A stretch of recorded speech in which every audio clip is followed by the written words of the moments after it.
All right. Anywho, Shave, can I just ask you this from an enjoyment? I need hot take central info. Did you enjoy the offensive coaches the day before or defensive coaches yesterday? Mm, I mean, I think we're at the point where it all kind of runs together. I know that's not They like all a do great kind of answer sound for the you. same, don't they? Even the Well, play, I even the think plays. there's a reason for that. Like you get your top down talking points. And I think that's a good thing. I Me I too. think it's good when your players sound like your position coach sounds like the coordinator sounds like the head coach. Like it to me, that should show an organization in which it's all working towards the same thing. If you talk similar, if you respond to questions similar, if your thought process is similar. That I think that's what you want. I mean, I've never coached or led an entire organization. That's a scary thought to believe, but I think you'd want people to be on that kind of same page. And so for me, a little bit, it kind of does sound similar. I think some of it with the defensive players stands out because yesterday we got guys that are a little bit deeper down the depth chart. And defense relative to offense, I think is much more of a kind of find itself, and there's maybe a higher chance that guys emerge defensively from further down the depth chart. And so we got to talk with some of those guys yesterday, like it was the Jordan Ochoa, Jameer Khan, Jalen George, players such as that. Like you get to you get to learn their stories a little bit more, but they're also someone that come the Maryland game could have a starting spot, and it wouldn't shock me. Can I just say, and this isn't really a question, Shafe, so react however you see appropriate, but if Dylan Rogers, Jalen George, and Jordan Ochoa are contributors this year, it's going to be hard to talk to me. I mean, I think you should be prepared for the fact that any of But those guys are that's going to end up playing. see Like I'm just he's in the Because middle. there's no way any part of you going into 2023 was like, I bet that Mackay Bayer is going to be a guy. And then turns out he played pretty well for Nebraska. And like, that's yeah, just how this happens. I wasn't, but I have said that all three of those guys I think are good. And so if they are, like, I'm going to be hard to talk to. I see I thought you meant like you were going to be like, oh, it's going to go bad. So Oh it's going to God, be no. hard. Those are guys that I That saw and I'm like, I took that completely the opposite way. Like you were going to be pouting about where the season was going. no, absolutely not. If those guys Okay. end up being good, I'm going to be hard to deal with.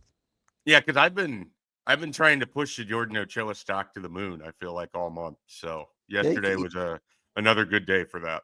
God, he teed it up for you. You should have. You know what I'd have said? I'd been like, "When aren't you hard to talk to?" That's kind of what I was expecting, but Shay's nicer than you are. Brunts would have said it.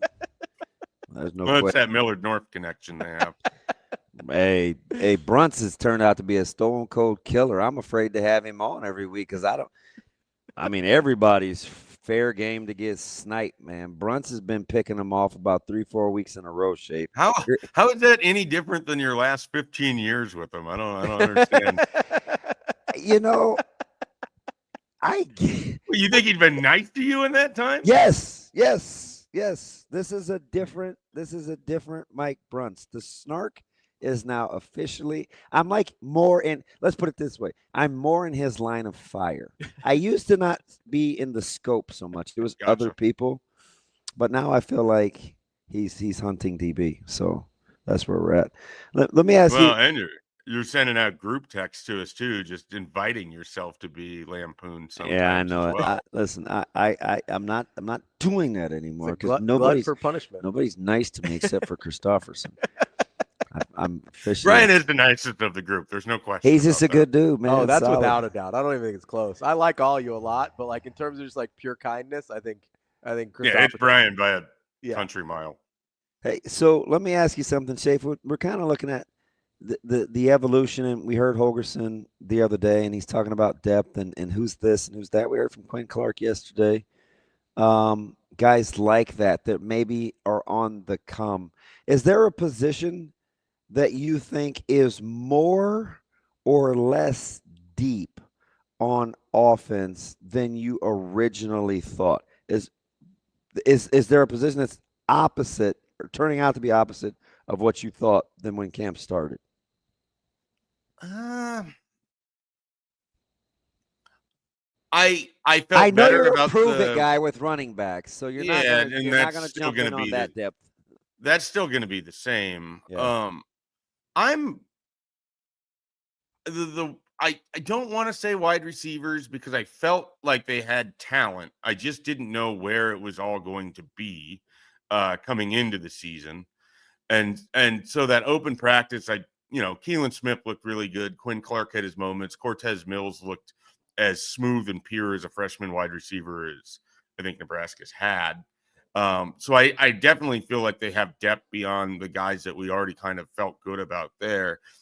Is it weird if I say tight end because I wasn't sure what Carter Nelson was going to be coming into Not the at year all. because there was sort of conflicting reports on what his health might end up being, when he could be able to contribute. And then they lose Mac Markway, unfortunately. But I still like the look of that tight end room, maybe more than I thought, kind of coming into things, especially if Nelson is able to, even if it's as a slot and kind of wide receiver, split out a little bit. I don't know that he's going to be a great inline tight end right away this year, but I think just having a healthy Carter Nelson is kind of a boon for Nebraska. And so that comes to mind. I felt like the offensive line had a lot of pieces, so that one doesn't surprise me. Here's a kind of an off the wall thing. I feel better about quarterback than I probably did coming into fall camp, and some of that is the continuation of TJ Lateef's development and how they feel about him makes me feel better if there was some sort of long-term injury for Dylan Raiola, that they still have a guy who has some physical ability, and maybe it's not all there between the ears yet, and the game might move a little fast, but I just think TJ Lateef's athleticism and what he could kind of do back there intrigues me if he had to play in a long-term role. And then Jalen Gramstad, if you need someone in a short term for the drive or for a one game or something like that, I do feel better about quarterback than probably where I thought I was coming into fall camp too. Shafe, so based on your answer there, I asked DB a question yesterday that I think you maybe sort of just answered, but I want to clarify here. So I kind of am under the impression, and I don't know if this is accurate or not, that if there is a in-game injury, Jalen Gramstad probably takes over. If it is a multiple game injury, it's probably TJ Lateef. 100%. Like, you think if we could give the true serum to Dana or Coach Rule or whoever, like that's the answer they would give us? I think so. And I think some of that is because I just think you can get more out of your offense with TJ Lateef. I feel like Jalen Gramstad's a little limited passing wise in terms of how far he's going to be able to push that down the field. And it doesn't mean that you wouldn't be able to run stuff with him, but I just think you're getting a higher upside. And there's certainly probably a lower floor that comes with that with TJ Lateef. But if you're chasing the upside over a multiple week period, I think you're going to be more willing to do that with a TJ Lateef because it seems like he's passed a lot of the tests that they put in front of him. And it's not like it's the media clamoring for more about TJ Lateef. They generally have been upfront about how well he's looked. And I know from talking to people that were there in the spring and again in the fall, he's had some nice moments throughout spring and fall, running with the ones when he's had opportunities there, or just working with the 2s and 3s when he's been there as well. So, Shafe, the one thing I agree with you, but to argue against my own point, which is, seems productive, it isn't Jalen Gramstad. Like, I think about Jalen Gramstad and I go, is that not every Texas Tech quarterback we saw prior to Graham Harrell? Like, I see that.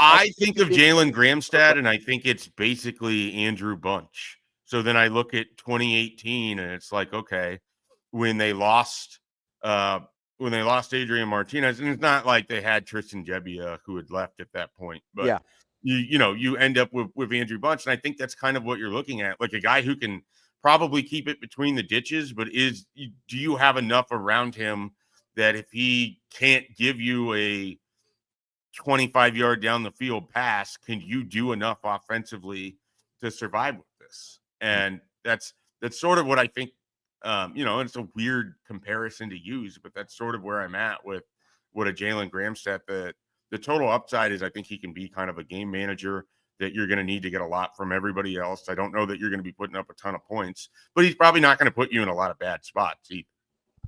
Schaefer, if you flip over to the defensive side of the ball, I mean, we saw him take the podium, yesterday. Who's a guy or two, not name Riley Van Poppel, that defensively, if Nebraska's going to be who you want them to be, who are they for you? Marquise Watson-Trent is one of them. Because Stay there. Yeah, elaborate. Yeah, it's hard for me to get the idea out of my head that this is a guy who just is a good football player that makes plays. I don't know how it looks at the Big Ten level. I loved his answer about he's been this size his whole life, but he just plays bigger when he's on the field because that's how he feels like he is. I think there's something to how he prepares and his instincts that allow him to maybe overcome being a little bit smaller. I think he's a veteran in a spot where having a veteran could be really helpful. Again, is the upside as high as Vincent Shavers? No. Could he be as big of a flash player as maybe some other guys? Maybe not. But could he just be really, really steady for you? I think that's kind of important. I look at John Bullock and I wonder how they replace that. I mean, he was really, really good. And I don't think if you ask people, hey, who was one of the top guys on the defense last year, how many times are you going to hear Ty Robinson or even Nash or somebody else over John Bullock? And how valuable was John Bullock? Go watch that Colorado game and tell me. I know one guy you'll ask. I know one. And so that's the first name that comes to mind. And then after that, there's a whole bunch of other ones. But one guy I'm just going to say, and I don't know how it's going to go because we saw this with Tommy Hill where he had a great 8-game stretch at the end of 2023. I am fascinated what it looks like for Ceyair Wright in 2025 because if he can be really good on one side of the field, that can help them out tremendously. And he's a guy that seemed to have a knack for making plays.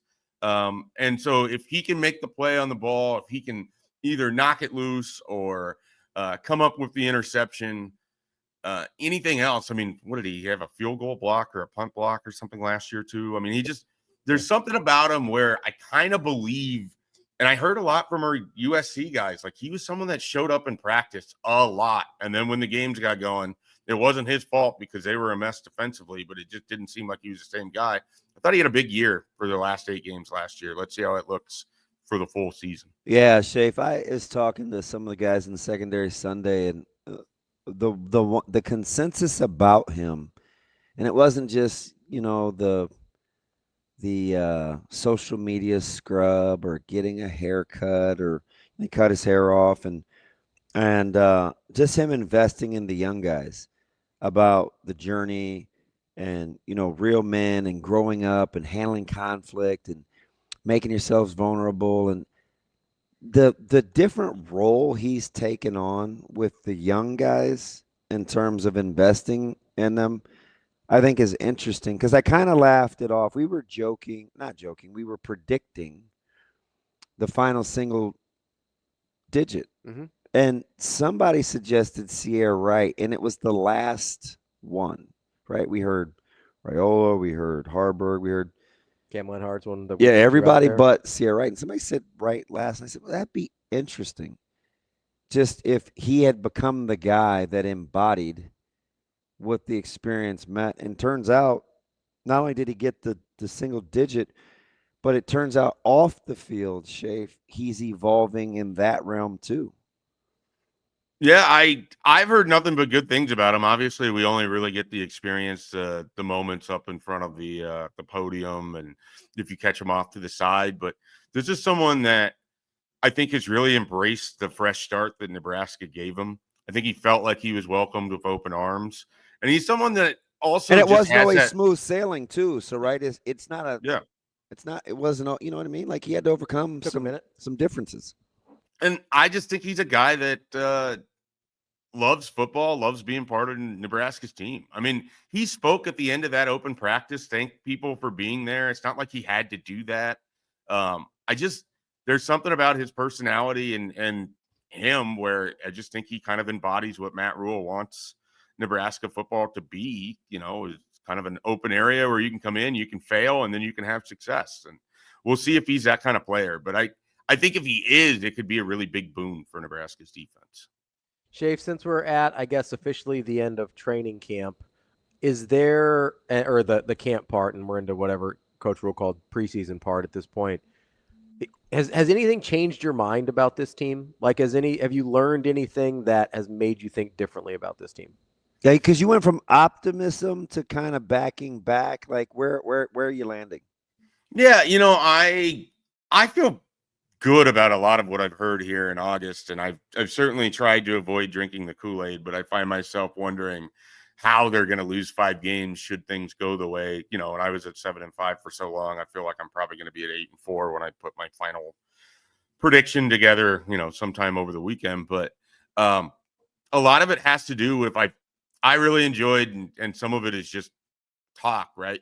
But I really enjoyed Mike Eckler's appearance the other day. I mean, it's hard not to feel like they're at least going to have some things better in the special teams. And I think you can just simply look at Nebraska's special teams over the last couple of years and wonder if it cost them 2, 3, 4 games, and if it's just as simple as being better at that, then shouldn't, in theory, Nebraska be able to find some hidden yardage and win as a result because of this? Shouldn't they be better in terms of punt coverage and all of these sort of things where it just felt like they were giving away field position? So for me, some of it is just I believe in kind of what they have with the special teams. I guess I'm blindly believing that Archie Wilson is the guy that they talk about him. I think they will have a better long snapper, kicker, holder operation in 2025, and that should result in theoretically more field goals and more points. So all of the special teams stuff, which I already felt probably better about anyways, just hearing him kind of run through everything on, what was that, Thursday last week, it made me feel better about where things are headed for Nebraska. And so I think just buying into kind of what they have with the special teams, understanding that the defense is a little bit of work in progress. And then I have a really strong belief that they're going to be not just above average, but a good offense. And so I think all of that paints a pretty good picture, and it's not that hard of a schedule. So I do feel more optimistic now, and maybe I'm just buying into the talking season, but I certainly feel better about this team now than maybe where I did March, 22nd, whenever they got things kicked off. Hey, Shafe, let me get you out on this. Back to a little bit of recruiting on the high school level. We saw the Super 6 put out, and one of the reasons that I like talking to you about high school sports here is because you watch a lot of games. I think you have a good pulse on it. And maybe you can 2-1 it on the heels of the Torrey Pittman commitment, kind of what you see in that Super 6 relative to who you think the best player in the state actually may be in this class. And then maybe some closing thoughts on what you see from Pittman when you hear people wanting to have it validated statistically by the star ranking when you look at TP the third. Yeah, I mean, I'll start with Torrey Pittman, and for me, it walking up to the first central practice that I went to and not knowing what his number was, it was pretty easy to pick out who he was. Like, he's just one of those guys that you can just see its effortless athleticism when he was running around. So then that right there sort of checks a box. And then I go back to, I watched him against Omaha North last year, and it was an up and down game. I mean, I think he had a fumble in that game. He had a couple critical drops. He got a touchdown late. But the play that stood out, and I was standing right next to Terrence Knighton and Matt Rule when this happened, is he just perfectly jumped an interception. Like, he just showed his athleticism he read the quarterback. He got himself right where he needed to be, high point of the ball, picks it off, goes right above the receiver, lands in the end zone for the touchback. And you can just see that there's a lot of instincts that blend with that athleticism. I think you can see that he is willing to come down and hit people in the box. And I think some of it is, yes, he's fast, but also I think he has a good eye and a good read as to what's going to happen on the field. And so I think that's kind of why Pittman has stood out for me in that regard. I don't know if he's going to end up being a 5-star. I was pretty surprised that he committed as early as he did. And I don't know how much of that is just the work that Matt Rule and company have done. If they felt like, hey, we really want to get this guy to commit early just so we can sort of end some of the dumb conversation about we didn't take enough in-state guys in the 2026 class or whatever else. But I just think it was pretty impressive because the read that I got on Pittman from both him and when we would talk or with other people is that he was enjoying the amount of attention in the different schools and the sort of exotic thoughts of USC being interested in stopping by the school and things like that. And so I wasn't sure that he was just going to shut things down to stay in Nebraska. And so I was a little surprised as that happened. As it relates to the Super Six, I'm not sure that I've seen what the actual who they listed. Do you have the rundown of the names for me? So it's Tamala, Amarian Jackson, Isaac Jensen, Donovan Jones, Jace Reynolds, and Lincoln North Star. Yeah, I'm forgetting Terrell. Keith? Keith? No. North Star. Terrell Chapman? Chapman, yeah. Who Micah absolutely loves. Really? Yeah, he's a big TC guy. I never asked him why. He just is. Maybe he's contrarian in him. What do you think, Shave? I mean, I think that's a completely fair list. It's weird. The guy I'd probably seen the least is Terrell Chapman out of that group, and he's in Lincoln. But I didn't watch North Star last year that I could recall. So I can't speak to him. The other five, it makes sense to me why they're on there. I mean, I think a guy that is going to have, and he's playing in the right offense with all the best players around him, but Nelson Wheeler is going to have a monster year. So that's someone that's going to be. Figuring out stopping their ground game is going to be a chore. Yeah. There's a kid whose name I cannot remember, but he's from the Scottsbluff area, and that's a guy that he's going to Iowa State, I believe.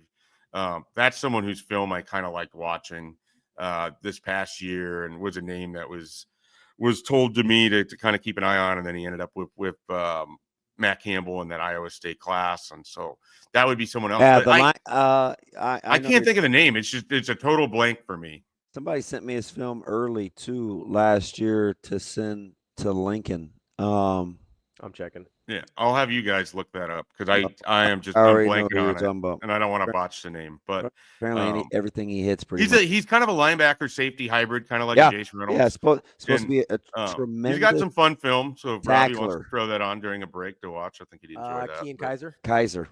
Yep, he's someone that probably deserves mention in all of this too. For me, the best player in the class is Jones, Darian Jones. So I was going to ask you, do you think the guy that ends up being the best player in the state in this class will reflect how he was recruited? That apparently the answer is no. If you think it's DJ, no, because and I don't want to beat a dead horse on this. I have no idea why it took Nebraska until April to make an offer, and I get that they sometimes are annoyed that people question why their strategy is what it is.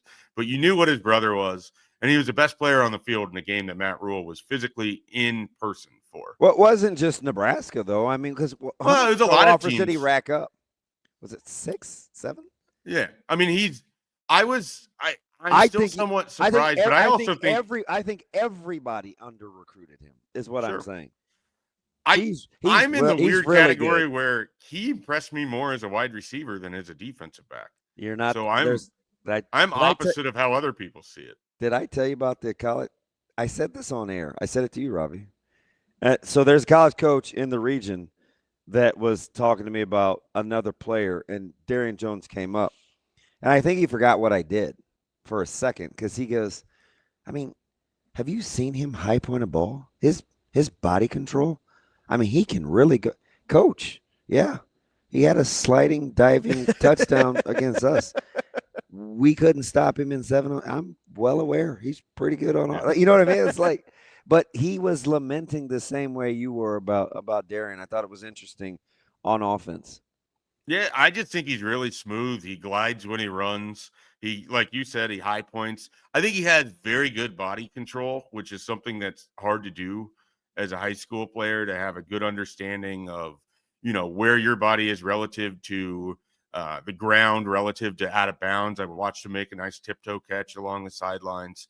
I was impressed by him. I mean, he was, to me, the best player on the field that included Torrey Pittman, Tyson Terry, Kylan Haney, Max Clark, all of these guys that played in that Omaha North, Omaha Central. Yeah, game. Clark's I don't think it was close either, but that's just kind of how I felt when I watched him play last October. And he's the last player, I think, since Caleb, and I get it, he's my son, so you can disregard if you think I'm not telling the truth, but Donovan's the one guy that can affect all three facets of the game at any time. You can't kick to him. You better know where he is on offense, and you certainly better figure out where he is on defense. Darian? Yes. Yeah, he is. Yeah. He's good. I think he's the best player in the state, and I don't think that it's a stretch to say that. That's our guy, Mike Schaefer, Husker247. Not very many guys we kick around. Yeah. He don't touch it. Schaefer, appreciate the time as always. Enjoy the move. And I'll talk to you next Tuesday before I've Oh, that's right. We'll give you some more advice on. I can give you the preview of the close that'll be coming up later that day. And how excited I am to sign 77 sheets of paper. It's the best. Man. So much fun.